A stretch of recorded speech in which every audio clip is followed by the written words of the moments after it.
What is going on, everybody? This is another challenge tutorial about brilliant moves. This is the fourth one. I will put the links to the other three in the description, as well as the playlist to all of the challenge tutorials. This is number 25, and there's plenty of good ones to choose from. Make sure to check those out after this video. So let's not waste any time, and let's jump right into puzzle number 1. Starting off with an easy one, it's white to move. We'll give you 3 seconds to pause the video. 1, 2, and 3. The move is bishop capture f7 check, double exclam. If the king doesn't capture the bishop, at least we got a pawn and the king has lost its rights to castle. If it does capture, then we can jump our knight to g5, and when the king gets out of the check the second time, we can go ahead and pick up the bishop, get our lost material, and same thing. Up a pawn, king lost its rights to castle. In this position, it is white to move. We'll give you 3 seconds to pause the video. 1, 2, and 3. The move is rook capture bishop on e6, double exclam. That is because the bishop is protecting the knight on c4, and black's best move is to capture the rook, and when they do, since the defender for the knight is no longer there, we can go ahead and pick up 2 minor pieces for the solo rook. In this position, it is white to move. We'll give you 3 seconds to pause the video. 1, 2, and 3.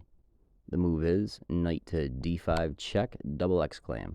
That's because the queen can't obviously kill the knight because it would fall to the bishop, and the knight can't capture it either because of the awesome move bishop g5 check. And then once the king gets out of check, the queen would fall. So the best thing that black can do in this position is just move the king to d8. But then we have the move knight to c7, and that's hitting the rook in the corner. The king can't capture the knight because of bishop a5 check, and then once they got out of check, the queen would fall again, and there's a lot of different continuations it can go from there. Black's best move is bishop to c5, and then your best move is bishop to e3, and they're more or less supposed to trade off the queens. You recapture with check, the king's going to capture the knight, and then you can go ahead and capture the bishop, and you're going to be up about 4 points on the analysis. In this position, it is white to move. We'll give you 3 seconds to pause the video. 1, 2, and 3. The move is knight to c6, check, double exclam. And that is because if the king moves out of check, then we have the move bishop capture pawn, jeopardizing the rook. The only move that the rook can do to get out of jeopardy is to come to f8, but that's super bad because then knight e5 is checkmate. So black is better off just capturing the knight, and then after that the bishop still captures f6, forking the king and rook. So once the king gets out of check, we're good to pick up the rook, and you should have a fantastic game from there. In this position, it is white to move. I'll give you 3 seconds to pause the video. 1, 2, and 3. The move is bishop e7, double exclam.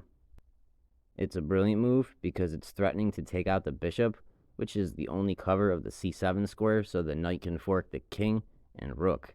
The only other piece that black can bring in to guard the c7 square would be the knight on a6, but then the light squared bishop can take it out, and that kind of capiches that. But you could bring technically the king into it by bringing it to d7, but then the king loses the castling rights, and it's not really a good idea to put the king on a semi-open or open file that the enemy has a rook, which, we have one down on d1, so that's why it's a brilliant move. In this position, it is white to move. We'll give you 3 seconds to pause the video. 1, 2, and 3. The best move is sacrificing the knight on d5, double exclam. Basically threatening to get out of the way.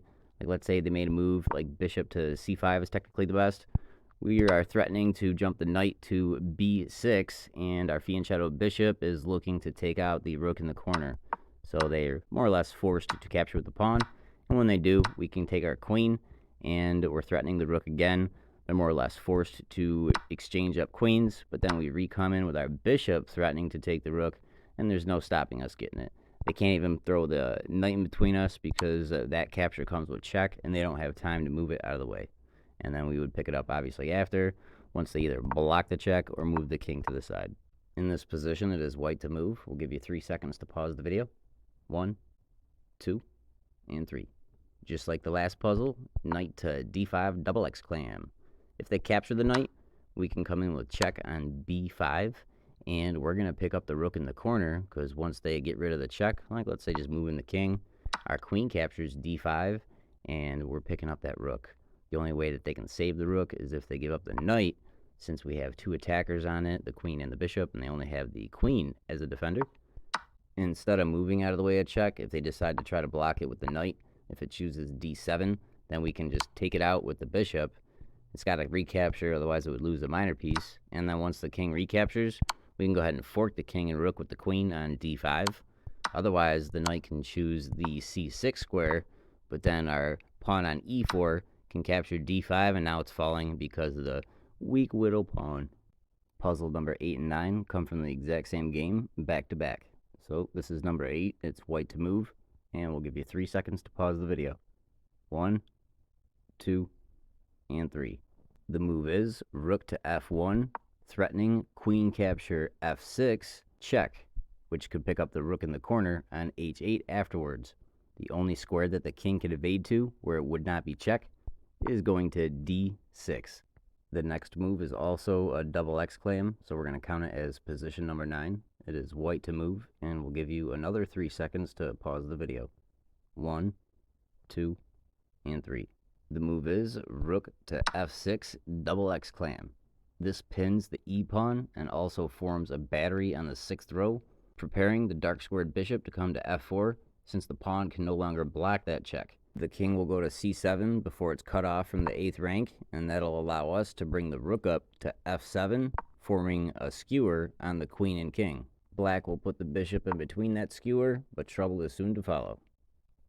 This position is going to be the last one for the series, and it's definitely a good one, saving the best for last. In this position, it is white to move, and we'll give you 3 seconds to pause the video. 1, 2, and 3. The move is knight to e4, double X clam. That is because if they don't understand what's going on, and they take the queen with the g-pawn, knight to f6, check, forces the king over to f8, and bishop h6 is checkmate. That's going to go ahead and wrap things up for the video. I did drop 3 short videos this week, and it brought in about 30 new subscriptions.